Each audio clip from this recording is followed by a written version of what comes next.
So let's talk about this. So Steph Curry hurts his shoulder, and he's obviously getting an MRI tomorrow. Everyone listening to this has probably replayed the video of it and tried to make their own diagnosis 100 times. Tell me like what you see as his doctor right now. All right. So, I think the first thing, just to calm everyone down, very rarely do shoulder injuries lead to the end of the season. So I think we're if anything at all, worst case scenario, we're talking maybe a chunk of the season, but nothing like Curry's out, see it in 2023. So that's number one. The three things that pop to mind, the most obvious thing, obviously, you worry about is whenever your arm's extended out, someone runs into it, did your shoulder pop out or did it partially pop out? And that's kind of the number one thing you worry about. Number two, you worry about a stinger, but it seems like they ruled that out. And then three, did he just strain a rotator cuff muscle? Things just hurt.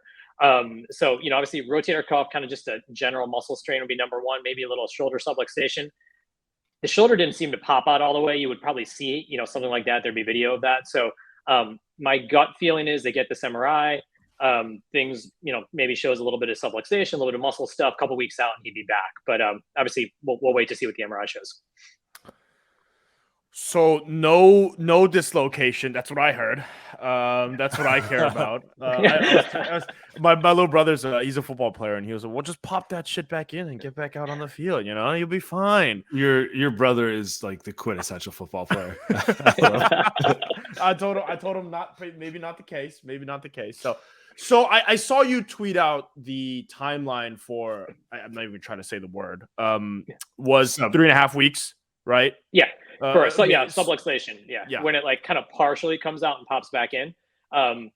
Very common. NBA players very rarely need surgery for that. So 3-4 weeks for something like that. Even a full dislocation, even if that happened, you're still looking 7 to 8 weeks. Very rarely, first time it pops out, do you need surgery? That might not be the season, but that's probably the season if it is 7 to 8 weeks. How come? How about this? Let's walk it backwards. How it didn't look like a play that mattered. Like he kind of reached in and honestly, he does that 50 times a game. So why does that is it overwork? Is he overworked? Is it just it was a fluky thing? How does that happen generally in your experience? Yeah. So I think it was more that the arm was more completely extended out. And then you kind of got the impact right at the arm. I think if your arm is a little bit bent, or someone kind of runs in more in the elbow, but I think it's just, there's so much kind of force on that shoulder when it gets hit the arm. So that's the reason why it happened. And I also think part of it's just bad luck. It's like when he hits the other player in the, arms in a certain position, but I think it's the full extension and the full force of it, that makes it a little bit more likely. So look, explain to me how to say it again. Subluxation. Subluxation. Okay. Thank you for educating us, doctor. Yes. And in layman's terms, it's a variation of a strain to the shoulder region, right? Sort of, yeah. So what essentially has happened is the shoulder starts to pop out, but doesn't. Okay. And the reason why you can get a little bit quicker back with that is that the cartilage and the muscles don't take as big of a hit. So it starts to go all the way to the dislocation, but then pops back in itself, versus dislocation where it pops out, all the cartilage gets torn, muscles get torn and comes back in. So that's why it's a little bit quicker return. Best case scenario would be nothing popped out. And then when that player impacted him, his muscles just fired really hard, and then the muscles got a little bit strained. Got it. Okay, good. Because I asked because we're obviously used to athletes, particularly basketball players, with strains to lower body ligaments because that's the most common range of it. And so I'm trying to translate what that would mean if it was a knee strain or a hamstring strain or something like that. Yeah. So I think the kind of the equivalent, let's say if it was a muscle strain, it would be like a hamstring, a couple weeks kind of, thing. Subluxation would be like an MCL, let's think Deebo Samuel, throwing some 49er stuff in there. And then dislocation would be the, 8 to 12 week, long broken Trey Lance time, kind of severity in terms of, what you kind of relate it to. Hey, how come I thought Trey, it was weird that they were saying Trey might be, since we got you here, it's weird that they were saying he might be able to, they didn't say he would come back, but I thought that was interesting. Yeah. Timeline wise, talking about Trey for a second, it totally makes sense, possibility wise, January, February, from a medical standpoint for someone who has that injury to come back.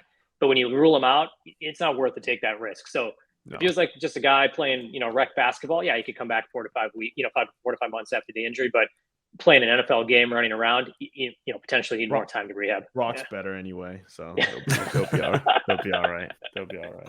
Yeah. Brock's the savior right now. He's all we got going in the Bay Area. You know, Steph's down. We don't know. Is there a chance that it's nothing?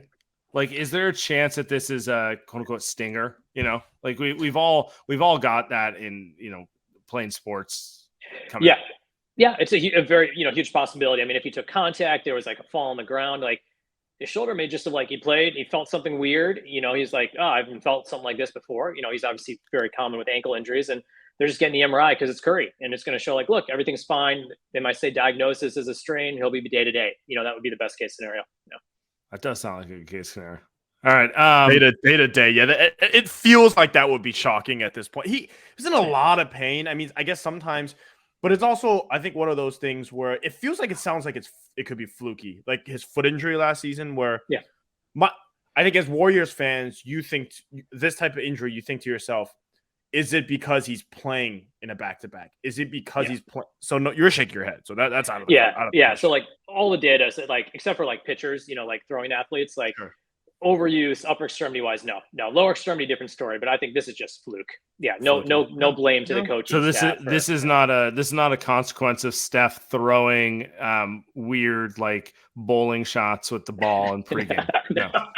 No, not at all. He can continue to do that. Yes. Yeah. Okay. All right. Okay. All right, Doc. Well, 3 weeks. So we appreciate. Well, first off. Hopefully we just find out it's a stinger. It's nothing tomorrow, but like end of the day, we're not going to know for what. When would you expect? Okay, so they get an MRI tomorrow. Just studying an MRI. When can they actually make some sort of like conclusive judgment on what they're seeing? Do they need to wait for the swelling to go down longer, or is it something they can look at like, I don't know, 10 a.m. tomorrow and have like some? I think they'll know pretty quickly. So as soon as he gets the MRI, they'll know pretty definitively. I think if there's a delay, then you get worried about, is there something in there that they have to like, you know, run by his agent and multiple different doctors. Yeah, exactly. Yeah. But if it's just something straightforward, as soon as he gets the MRI, and that may be complicated a little bit by the travel, you know, where are they going to get it because they're on the road. But as soon as they get it, we should know pretty quickly. Yeah. All right.